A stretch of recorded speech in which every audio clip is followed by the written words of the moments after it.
Assalamu alaikum wa rahmatullahi wa barakatuh, meu caro telespectador. Mais uma vez, estamos aqui na sua casa para conversarmos conversa sobre o Islã.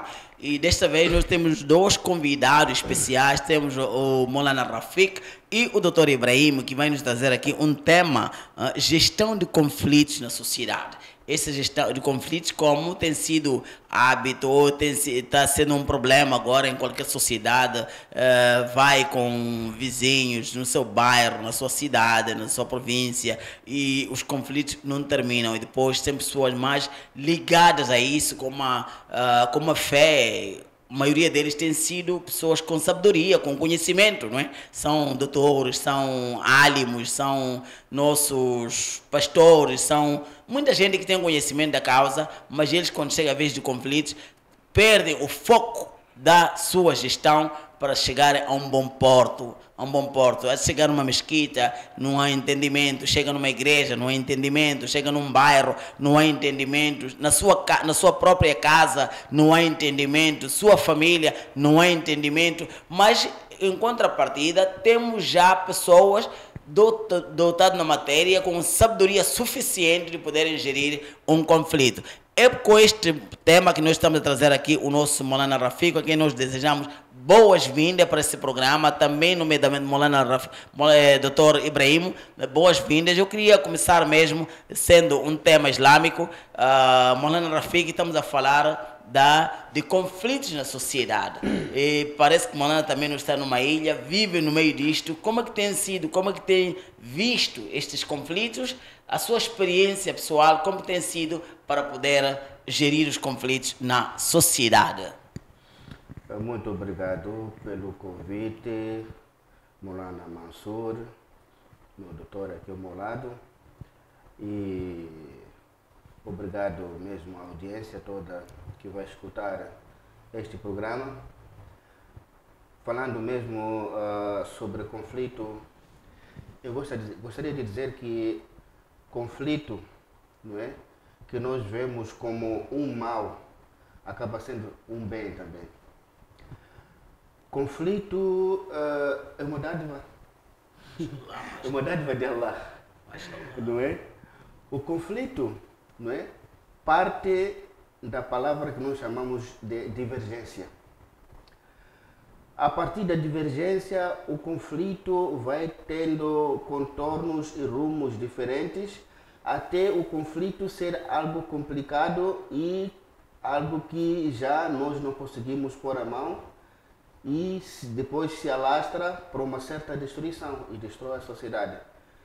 Mas Deus não criou o conflito, ou seja, não criou a divergência na forma de pensar, na forma de ver as coisas, para que a divergência fosse destruir a sociedade.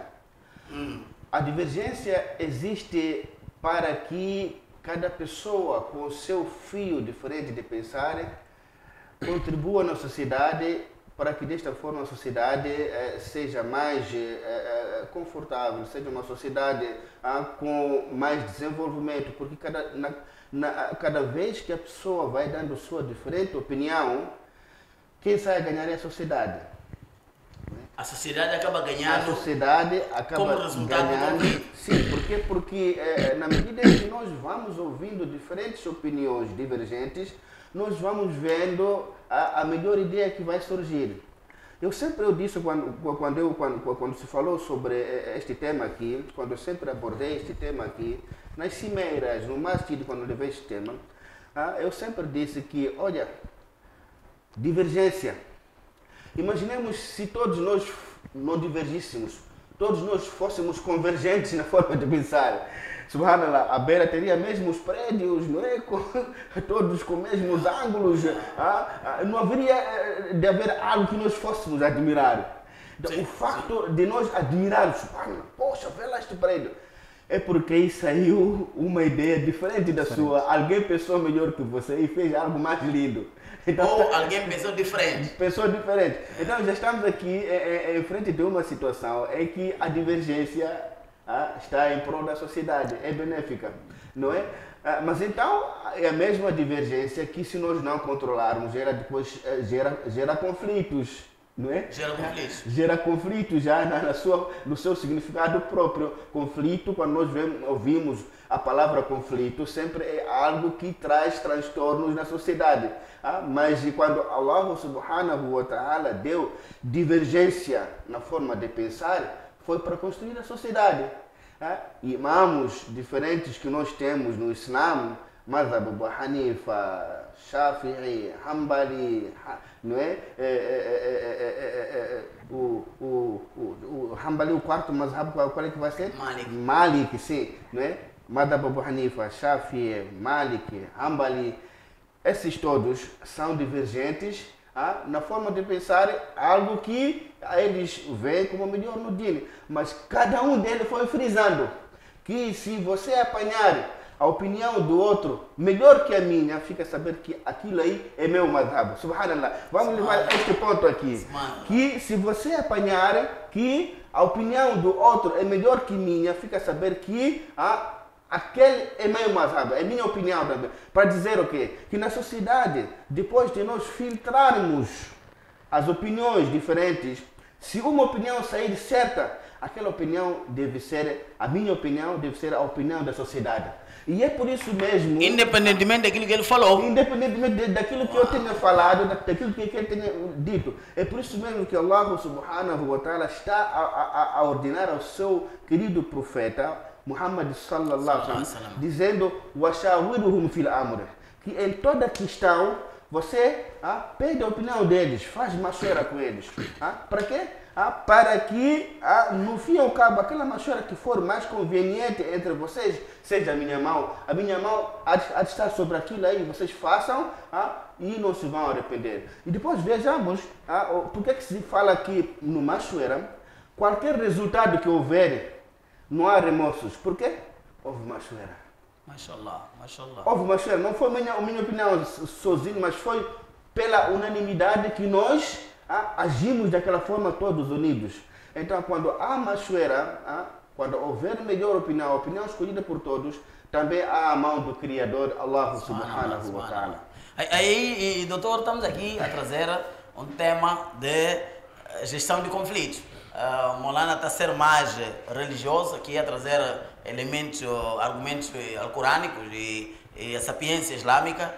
Para si, na sua academia, durante seus estudos, seu bairro, existem também conflitos entre acadêmicos? E como é que tem sido as vossas, qual tem sido o vosso caminho para a solução e saírem todos alegres? Muito obrigado. Assalamu alaikum warahmatullah. Agradecer pelo convite. Dizer que, primeiramente, o conflito ele sempre existiu, ou seja, onde existir o homem, lá está o conflito. Porque o conflito, nós vamos ver, por exemplo, segundo um investigador chamado Berg, 2012, ele define o conflito como sendo choque entre duas pessoas. Então, o conflito ele existe porque há divergências de ideia. Portanto, onde existe o homem, sempre há divergências de ideias. Assumimos que aquilo que o meu próximo pensa e com aquilo que eu penso, em algum momento ele vai encontrar uma certa divergência. Portanto, é preciso sempre tentar criar maneiras de entrarmos em um consenso. Portanto, o conflito, em algum momento, como o nosso Maulana estava aqui a frisar, ele é bom porque ele nos ajuda, ele faz com que a gente desenvolva, porque na junção de diferentes ideias a gente vai a um bom porto. A gente vai, quer dizer, ela nos vai dar essa capacidade, essa possibilidade da gente descobrir novos caminhos, da gente descobrir novas soluções e que nós próprios percebemos que aquilo que se calhar eu pensava, portanto, não pode assim coadunar, ou seja, não vai ser de uma forma tanto que perfeita como sendo assim do meu próximo. Portanto, eu acho que o conflito também é necessário, porque ela nos torna, ou seja, ele nos torna melhores pessoas e a gente que nos possa fazer seguir caminhos de bom rumo.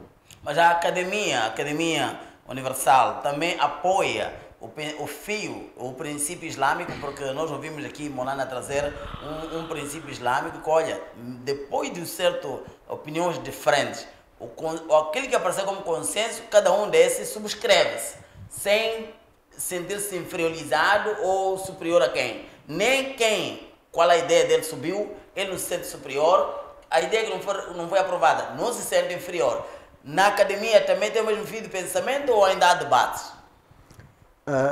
Academicamente, eu posso dizer que o conflito, ou seja, a ideia final nem sempre vai ser a mais correta. Portanto, eu tenho uma tese de um doutor ali uma vez, ele disse que na academia o poder da argumentação ela vai determinar na maioria das vezes o verdadeiro do falso. Ou seja, dada, por exemplo, uma situação, o poder da argumentação de um em detrimento do outro, ele vai determinar em algum momento qual é a ideia mais acessível. Não que a ideia seja exatamente correta, mas a gente acaba, no final das contas, ficar com aquilo que é a ideia mais acessível, que é a ideia mais credível.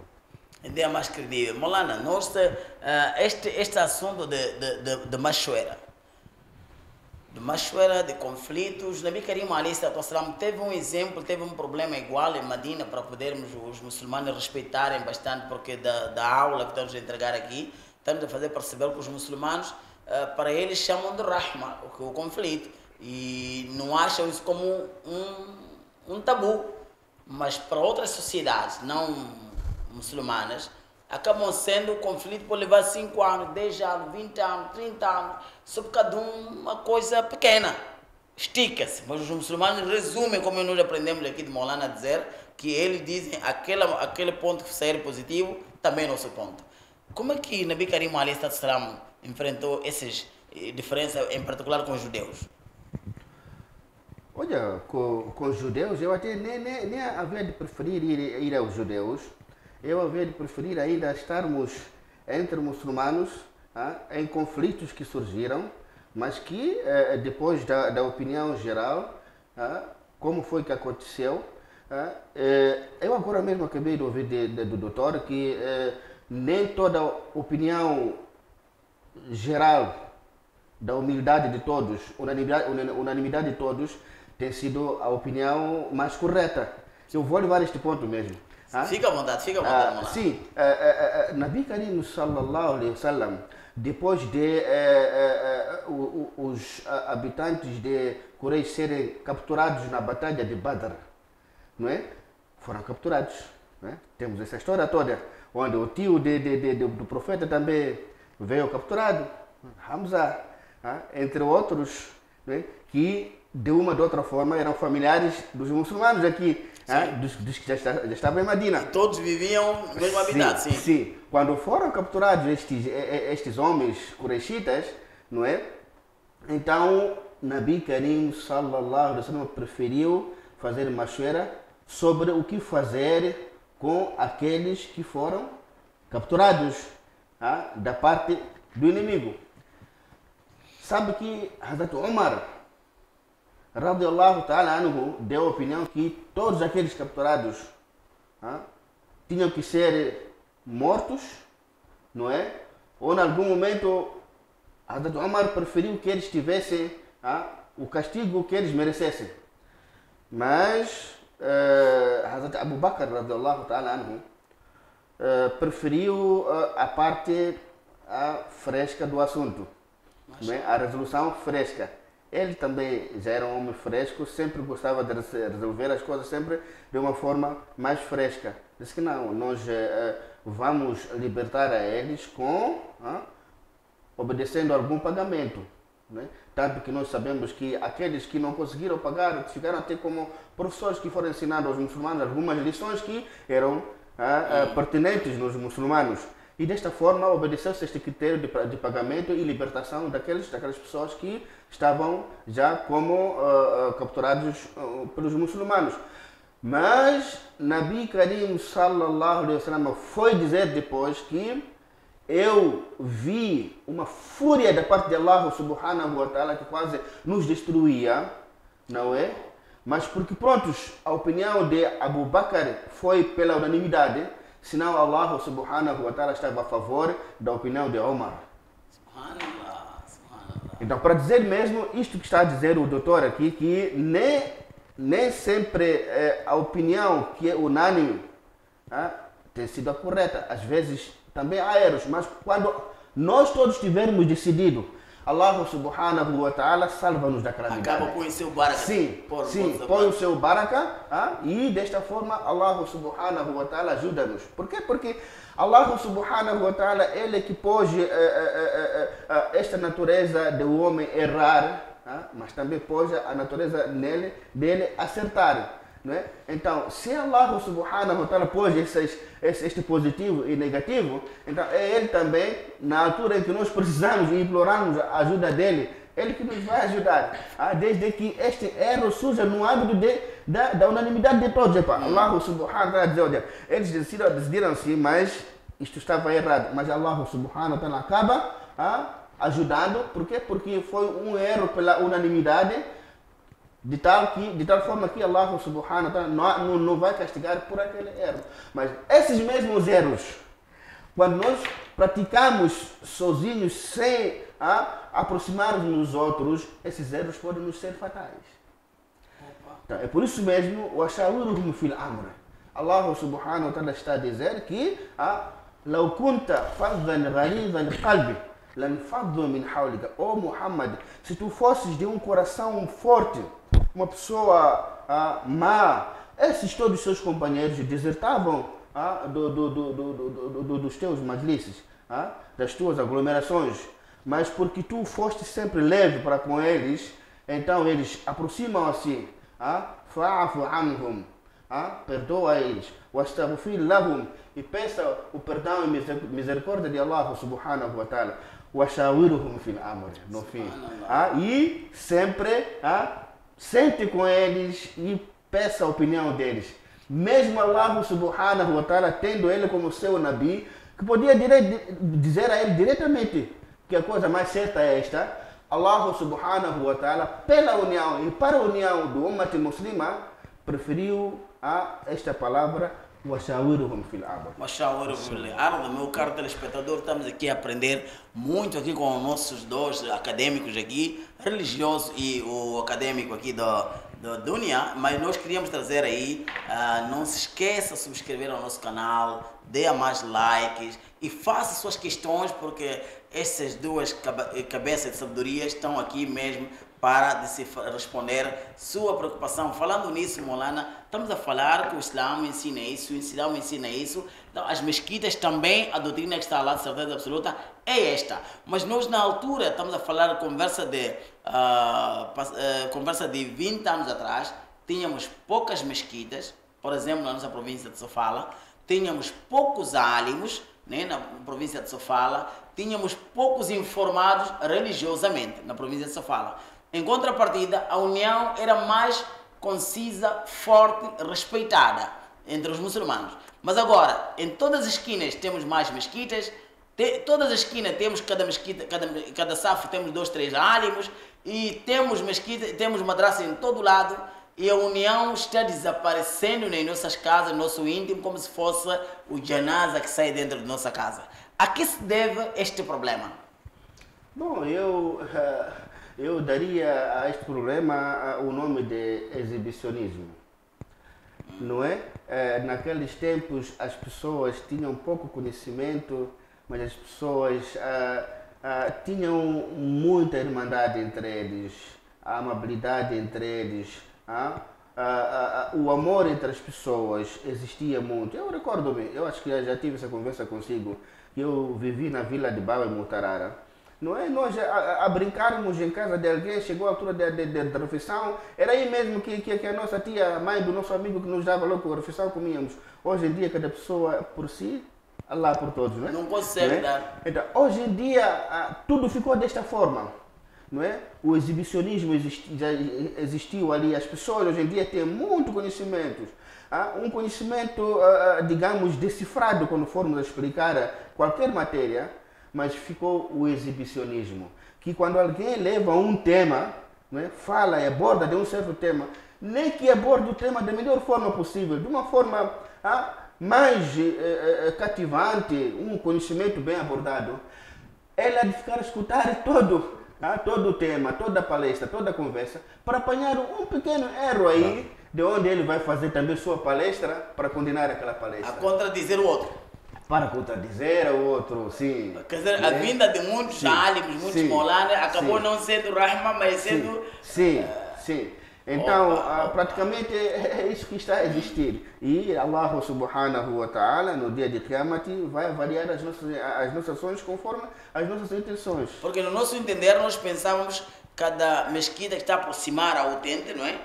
Na altura, por exemplo, não estamos a falar mais da nossa cidade, desculpa dizermos isso, porque é onde nós vivemos, pode acontecer também na sua cidade. Aqui, por exemplo, na cidade da Beira, pessoas do Esturro rezavam na Baixa, vinham rezar na Baixa, do Palmeiras vinham rezar na Baixa, mas havia muito respeito que agora, e a mesquita aproximou ao nosso irmão muçulmano para não ter problema de Fajr, mas mesmo assim, em vez de aproximar com Barkat e Rahma, aproximou divisionismo.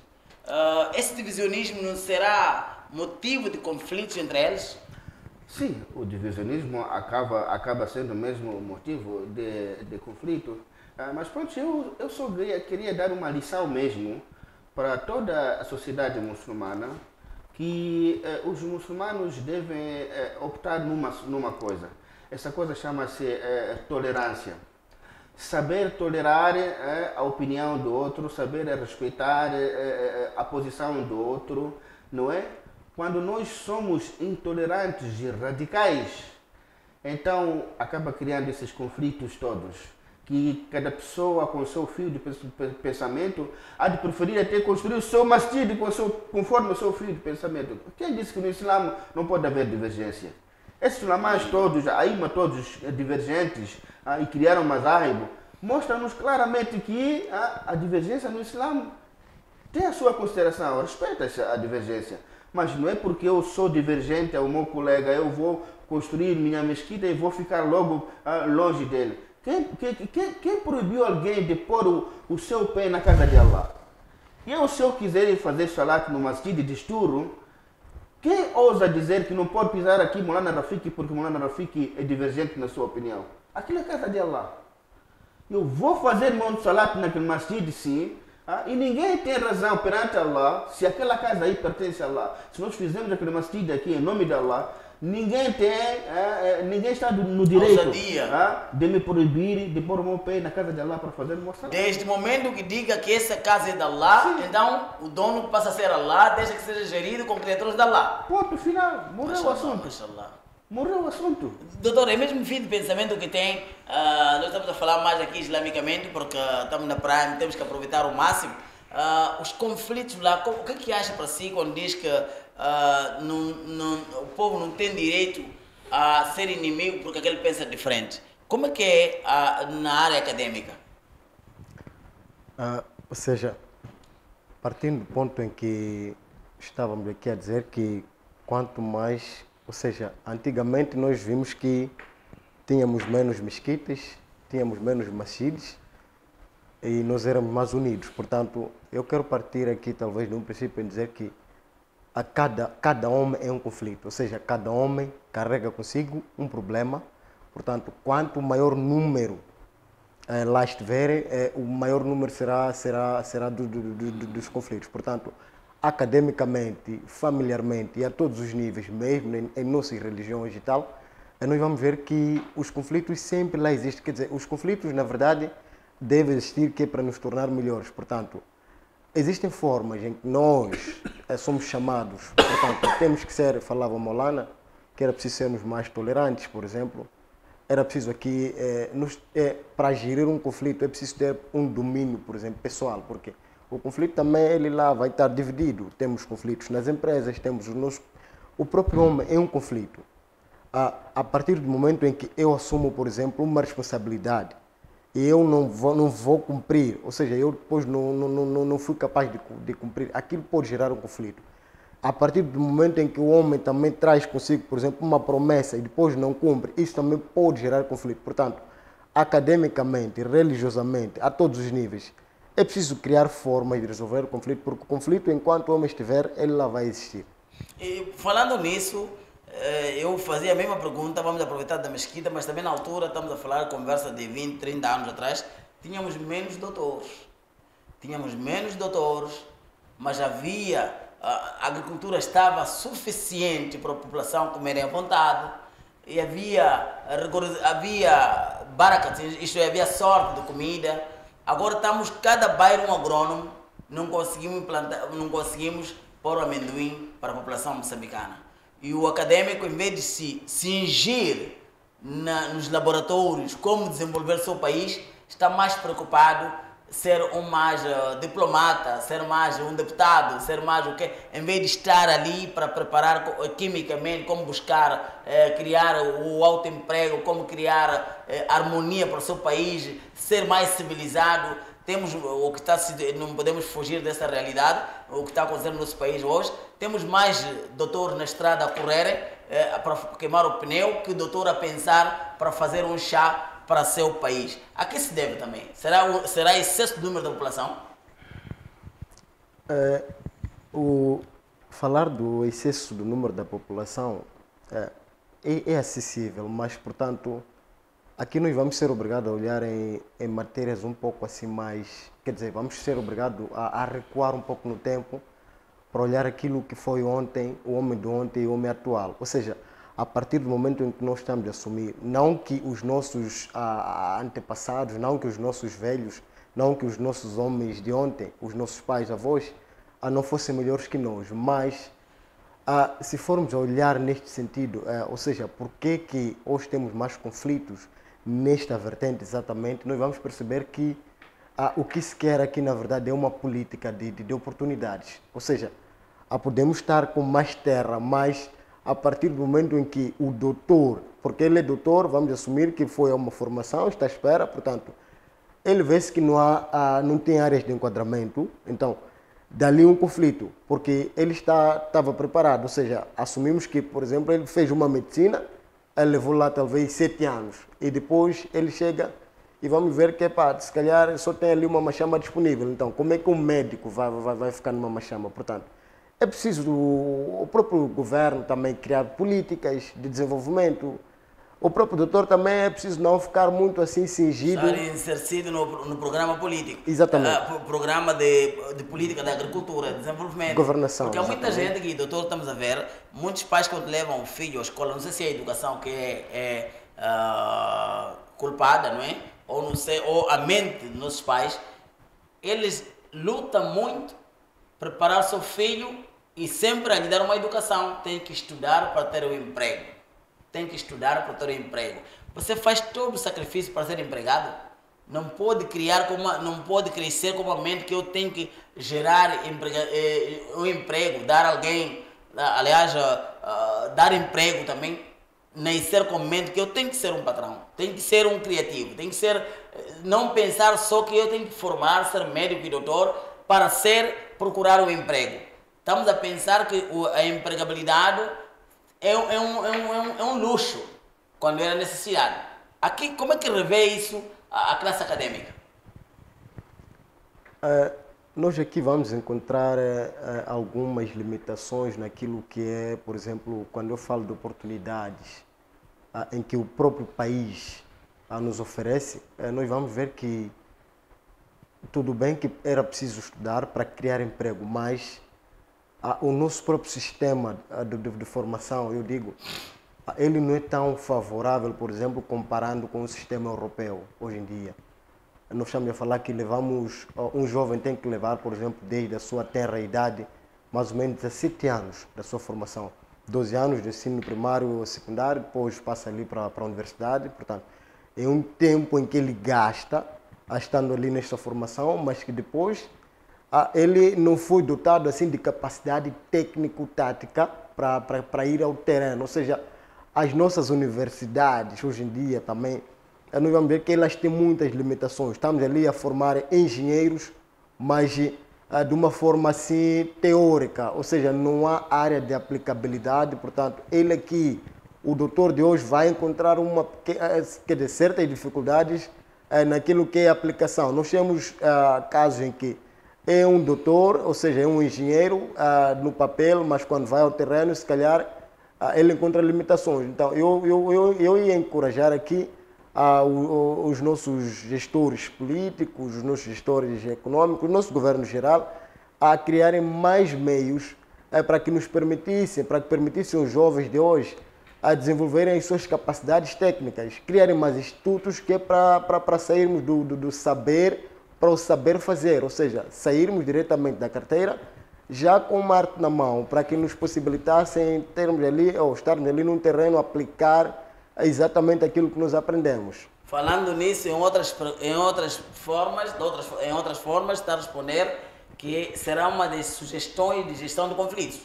Exatamente. Fazendo saber, teremos menos doutores na estrada, menos doutores a queimar o pneu, porque ele está ocupado, sabe o saber fazer.